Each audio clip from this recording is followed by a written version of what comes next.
Good morning everyone. माझं 20% व्यायाम हे गोल कंप्लीट झालं आहे रोजचं स्वतःसाठी. तर एक छान ऐकल्याला आवडलेली एक छोटीशी कहाणी मी तुम्हाला शेअर करणार आहे, कारण की ती मला आवडली आहे आणि निश्चित तुम्हालाही आवडेल.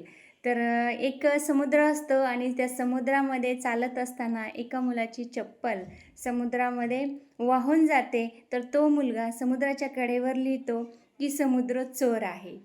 दुसरं एक म्हातारी असते, तिचा मुलगा समुद्रामध्ये बुडून मरतो. तर ती म्हातारी तिथं लिहिते की समुद्र खुनी आहे. त्यानंतर एक वाटसरू असतो आणि त्याला समुद्राच्या किनारी शिंपले सापडतात, त्याच्यामध्ये मोती असतात. तर तो तिथं लिहितो की समुद्र अन्नदाता आहे. म्हणजे आणि त्यावेळेस एक खूप मोठी लाट येते आणि हे जे काही लिहिलेलं आहे ते मिटून जातं.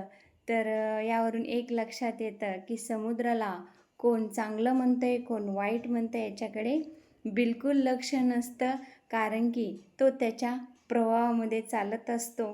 आणि हेच असं आपल्या जीवनामध्ये बी आहे की आपल्याला चांगलं आणि वाईट कुणी 100% म्हणणार नाही आहे. त्यामुळे आपण आपलं पर्सेंटेज कुठं द्यायचं आहे, आपलं फोकस कुठं असलं पाहिजे याकडे आपलं लक्ष पाहिजे.